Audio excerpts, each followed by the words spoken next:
I discovered some important new facts about the unconscious in psychic life, the role of instinctual urges, and so on. Out of these findings grew a new science, psychoanalysis, a part of psychology, as a new method of treatment of the neurosis. I had to pay heavily for this bit of good luck. People did not believe in my facts and thought my theories unsavory. Resistance was strong and unrelenting. In the end, I succeeded in acquiring pupils and building up an international psychoanalytic association. But the struggle is not yet over.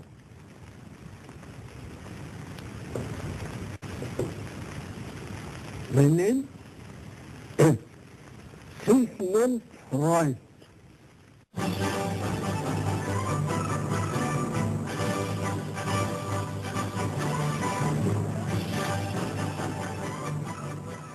It so happened that I was president during one of the most emotional get-togethers of the whole 100 years, and that was in Vienna. And it's the only one ever held in Vienna, even to this day. They never went back there. And we had to get the permission of Anna Freud, who had been last in Vienna when she escaped the Nazis in a train in the middle of the night, you know. She and her father got out, and they lost a number of family members in the concentration camp. 3 of his sisters were murdered, you know. It was a reconstruction of psychoanalysis post-war. You know, the Nazis just decimated the field. They burned all his books. And he said he was honored to have his books burned. I was on the platform where she made an entrance. She was about to give an opening speech. I introduced her. There was a hush, over 3,000 people.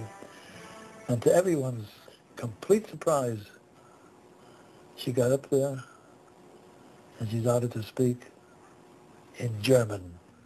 I would dare to say that we can practice psychoanalysis today better than our predecessors were able to do because we have their legacy.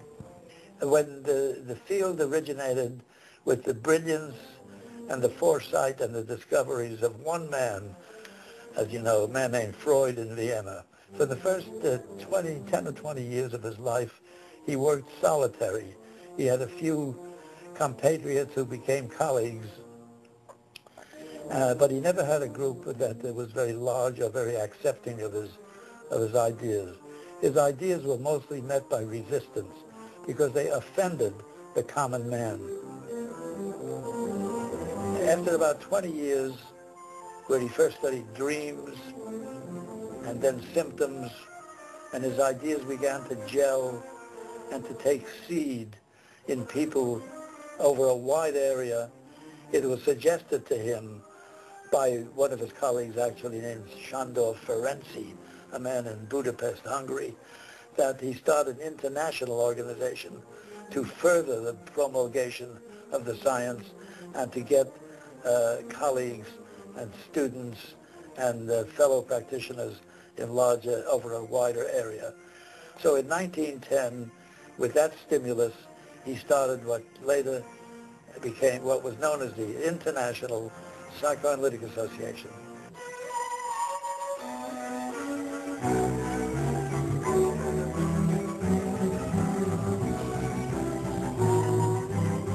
I don't see how psychoanalysis could have come forward and developed into a worldwide profession and science without this one organization that holds most psychoanalysts together. I think that the attention to late Freud and post-Freudian contributions have increased our knowledge enormously. And it has also increased the range of our psychoanalytic function. So the IPA started quite early in the organizational framework of the field. And it started in order to achieve a feeling of solidarity and unanimity and common thinking and exchange of ideas and a broadening of the science and discussions among them to expose problems and work together towards solving them.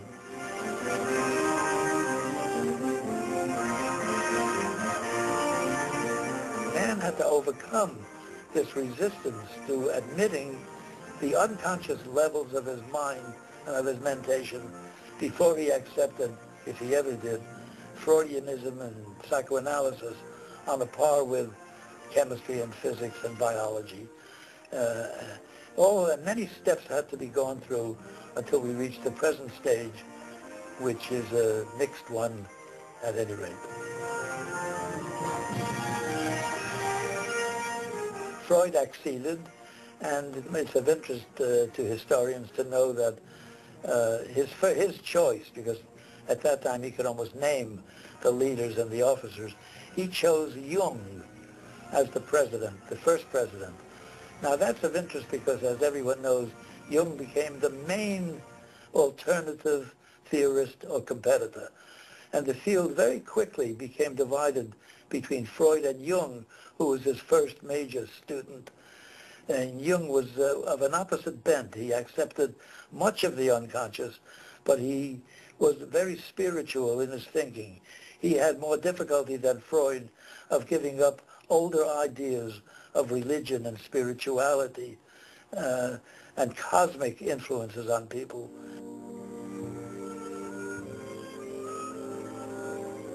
Now, as you can imagine, the first meetings in Nuremberg and there was one in Oxford, England after a while, in Munich, in different places throughout the world, had small assemblages of the analysts of the time. Perhaps there was 50 or 100 at the first few. The revolution that Freudian ideas brought to the intellectual world over a century ago is immutable and indelible. You know, whatever changes there are modulations, modifications, additions, but so much of them has been absorbed into popular culture that it's not revolutionary anymore. So that in the last 20 or 30 years, we have a period of, it's equally exciting to many people, of multiple theories, multiple views, pluralistic ideas about the what causes mental conflict. But to me, it all stands on a base of the discoveries from 1890 to 1910 and 20 and 30. And from there, a theory that expanded and mushroomed like a tree that blossoms into a great, big, florid, productive structure.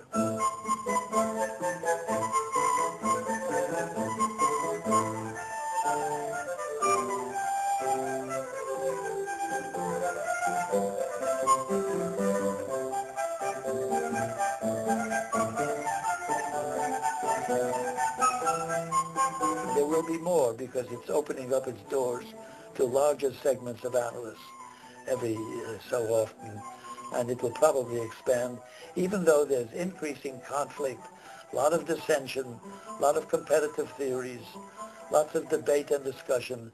Nevertheless, there's such a need because of the prevalence of mental disturbances, anxieties, depressions, and with increasing complexity and technology and living, mental disturbances and mental aberrations are not on the decrease, but on the increase. It's helpful to see people to work with colleagues from different cultures because there are kind of cultural factors that shape the mind and the unconscious. And so when you are experiencing people in different cultures, it alerts you. It kind of wakes you up to things that you might not see otherwise. Every Congress of the American or of the International is an electrifying group of group session in which there are many people, young people, middle-aged, older people, sharing their views, looking to the past, the present, and the future.